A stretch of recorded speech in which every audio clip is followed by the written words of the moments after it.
What's up, my podcast listeners? It's your host, Rafael Matuszewski, and this is another edition of the Car Vlog Podcast. And today's October 1st. I'm a day late from my usual schedule, but life's been crazy, you know? I took on so many different freaking roles lately. I'm up into my eyeballs of shit. My workouts have been lacking, and you know what? It's okay, because today's another day to turn it all around, because I have dedicated today to ensure I go back to the gym. And this is not the topic of the episode, but it's good advice and a good thing to hear for those especially struggling this year, like everyone has, to know that every day is another chance to get back on track, taking, a step in the right direction. Because I feel like for a lot of people, 2020 was just a kick into the crotch or throat. Actually, a kick to the crotch, throat, and face all at the same time, by 3 different people. And, that happened at least once a month. And somehow you had to focus on, living a normal life.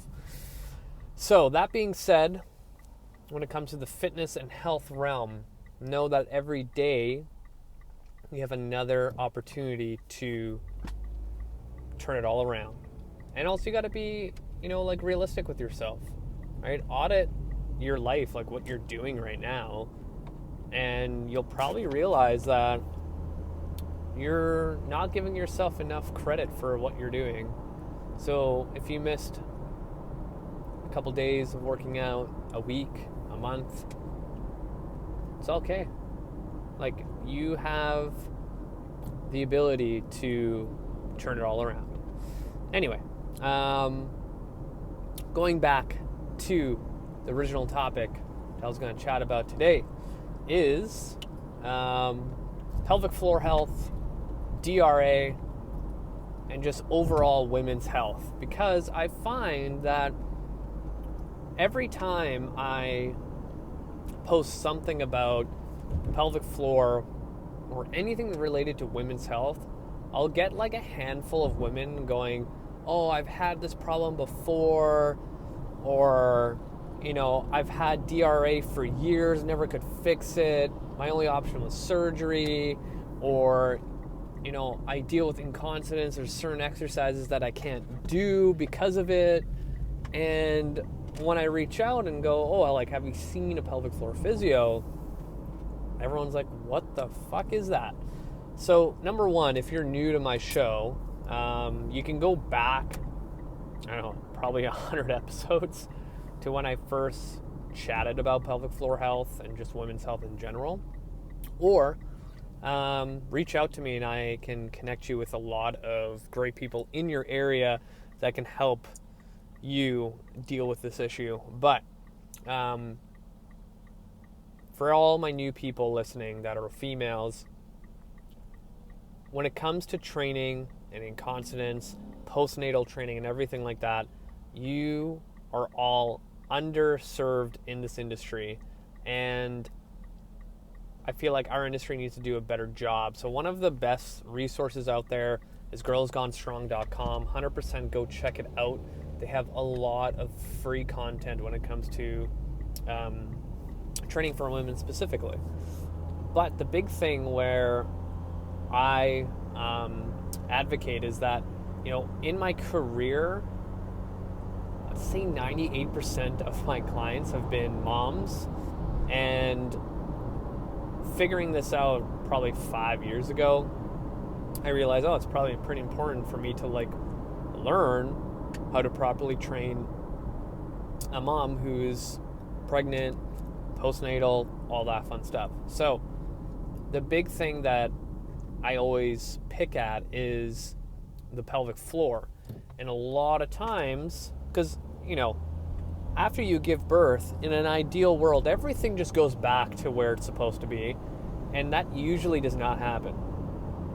And you're going to need a little bit of help. And this is where I always refer out, no matter what, to a pelvic floor physio. So if anyone listening has never seen a pelvic floor physio and you've had a child recently, a child 5 years ago, 10 years ago, whatever it may be, it is time to go see a pelvic floor physio, because most likely there's something lacking. And a lot of it comes down to creating intra-abdominal pressure, turning on your core, stiffness, bracing, all that fun stuff. If you have a non-functioning pelvic floor, that's not going to happen.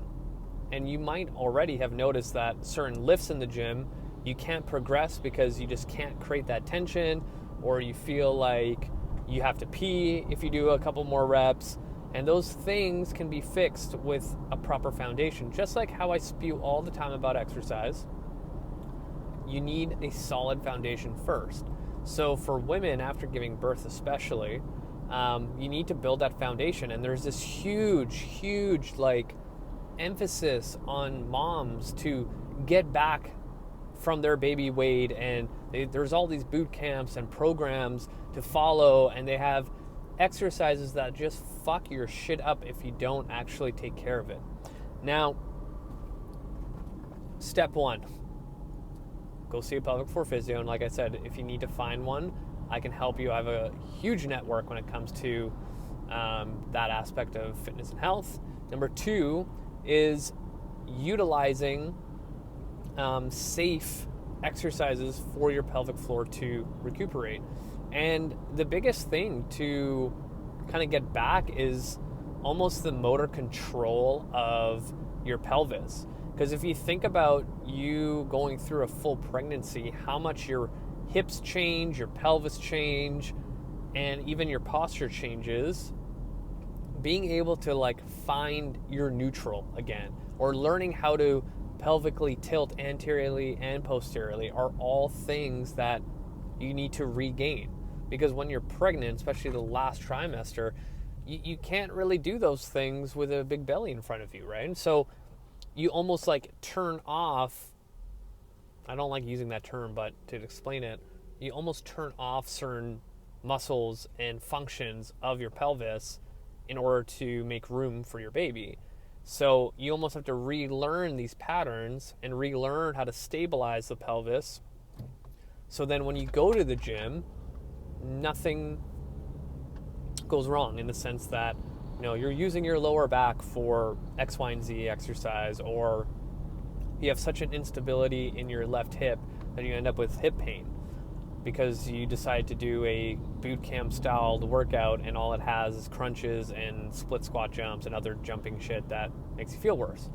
So one, like, and I just did a post on this, is like finding neutral, right? And it seems silly, but learning how to find a neutral position with your spine and hips is a great way to kind of regain that motor control and start the process of learning how to find neutral. Because if you go into something like a barbell deadlift and you have no like recollection with your body how to find neutral, you're probably going to put your spine and low back into a position that's not optimal when it comes to lifting heavy loads.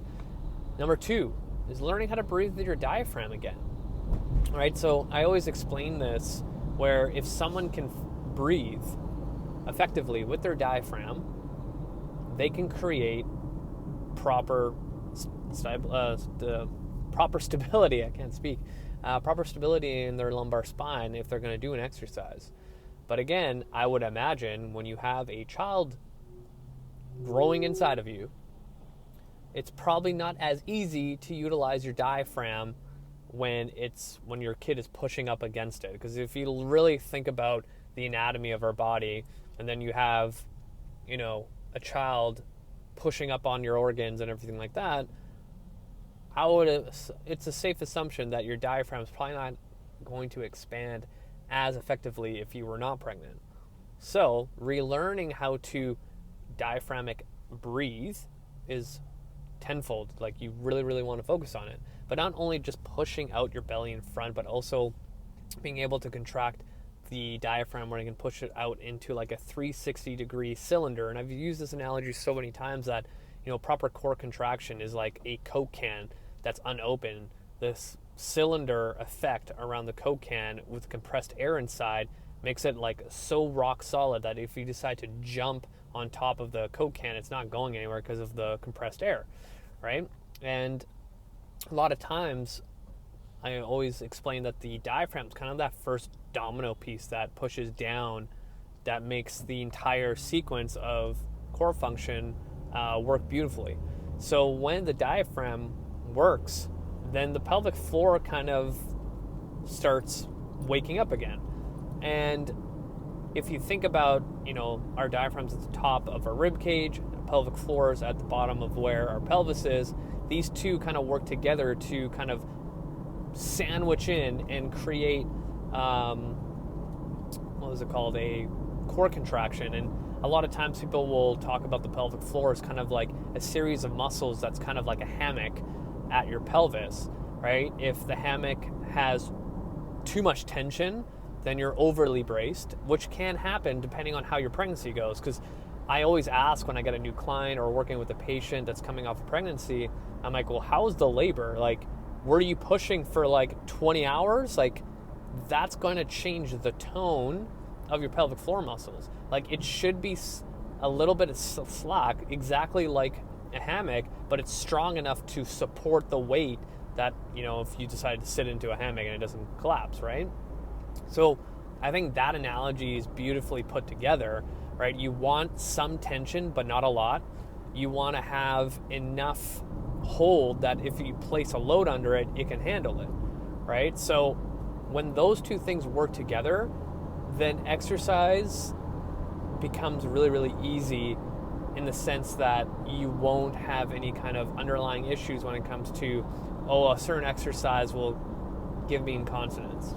And a lot of times I find that, certain exercises that require a lot of core control and core recruitment tend to be the ones that will give women the feeling like, oh shit, I need to go to the bathroom. So if you take care of these like foundational things in the beginning, it's going to help a lot. So when we focus on breathing, then I like getting into more dynamic movements like the bird dog, the dead bug, rolling patterns. Like, being able to roll over is huge. Because think about it, for almost 9 months, you have a woman that can't really roll over without a lot of discomfort. And now you don't have a baby in the way. And all those muscles involved for that cross patterning to roll over are atrophied, and you need to get that strength back. And even people that I train that are men, and I give them like a kettlebell arm bar, the hardest part for them is literally rolling over, right? So imagine a woman going through a pregnancy and really having a tough time contracting all the muscles involved for a rolling pattern. Like, that's huge. If I can give that back to someone, then a lot of exercises are going to clear up when it comes to stability work. So if you can focus on those things, you will see huge improvements in so many different exercises.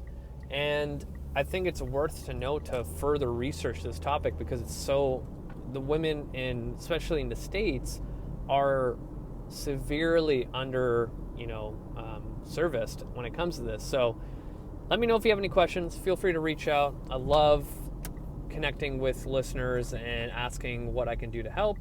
And that's it for me. Thank you so much for listening. You guys are amazing. Until next time.